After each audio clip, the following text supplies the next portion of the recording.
So మీ అందరికీ తెలుసు last 5 years policy ఏమి అంటే ఇండస్ట్రియల్ పాలసీ అనేది ఏమనేది చెప్తే పొలిటికల్గా చెప్పాలంటే ఎప్పుడు మేము వినిండేది కానీ చెప్పిండేది కానీ మేమెందుకు ఇండస్ట్రీస్లకి పోయి బొకేలు ఇవ్వాలా, మేమెందుకు ఫోన్లు చేసి పిలిచాలా, ఎందుకు వెంటబడాలా, వాళ్ళకి ఇష్టం ఉంటే వాళ్ళు వస్తారు అంతే తప్ప మేము ఫాలో అప్ చేసేది ఏముండదు. మేమేమి రెడ్ కార్పెట్ పోయి వెల్కమ్ చేసేది ఉండదు. వాళ్ళకేమి చార్టర్ ఫ్లైట్స్ పెట్టాము, 5 స్టార్ హోటల్స్ బుక్ చేయము, ఏమీ చేయము మా తరఫున అనేది వాళ్ళ పాలసీ అన్నమాట. సో అందుకనే మీరు చూస్తే లాస్ట్ 10 ఇయర్స్ అంటే 14 నుంచి 19 వరకు, 19 నుంచి 24 వరకు దాదాపు ఒక 11 lakh crores ఇన్వెస్ట్మెంట్స్ అయితే దాదాపు 7 lakh crores మనకి 14 నుంచి 19లో గ్రౌండ్ కావడం జరిగింది. Out of 11 lakh crores 7 lakh crores వచ్చి 14 నుంచి 19లో జరగడం జరిగింది.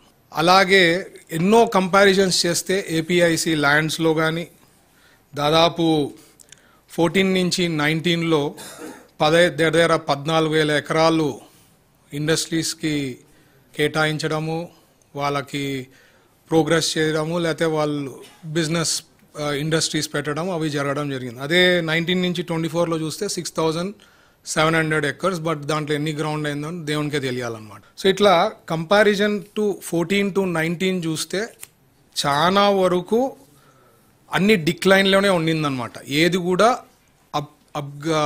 అప్ కాలేదన్నమాట. సో బేసిక్లీ మేము ఈజ్ ఆఫ్ డూయింగ్ బిజినెస్ కానీ ఇట్లాంటివి ఏమన్నా సెంట్రల్ గవర్నమెంట్లో వాళ్ళు చెక్ చేసి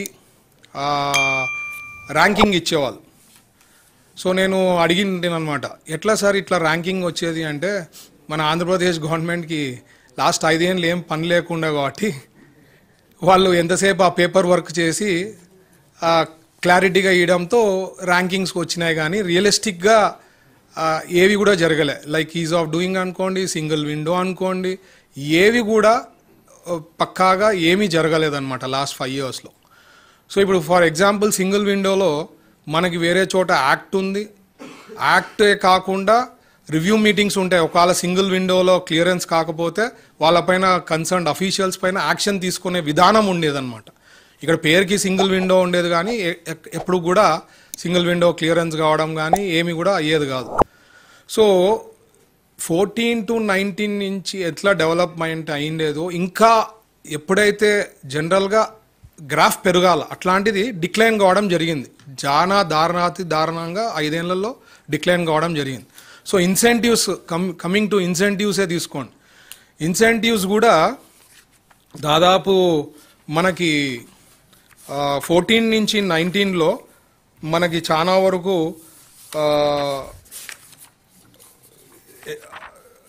ఇచ్చిన ఇన్సెంటివ్స్ 10 ఇయర్స్లో కానీ తీసుకుంటే 70%, మనకి 66% మన 14 నుంచి 19లో కావడం జరిగింది. 19 నుంచి 24లో ఒక 30%, 34% మాత్రమే రిలీజ్ కావడం జరిగింది. సో ఇట్లా ఒక బిజినెస్ ఫ్రెండ్లీ అట్మాస్ఫియర్ అనేది క్రియేట్ చేయలేకపోయినారనమాట. సో అందుకనే ఇండస్ట్రీస్ మన ఆంధ్రప్రదేశ్కి రావాలంటే చాలా భయపడేవాళ్ళు.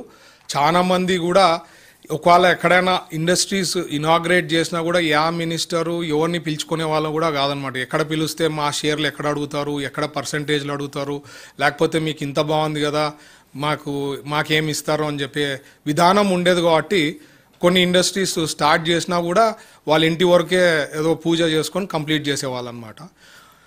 సో కమింగ్ టు రియాలిటీ ఇప్పుడు ఏమంటే, పొద్దున్న చంద్రబాబు గారు రివ్యూ చేసిన తర్వాత ఈ కంపారిజన్స్ అంతా చూసి మనము ఒక industrial policy, food processing policy, industrial policy and MSME policy and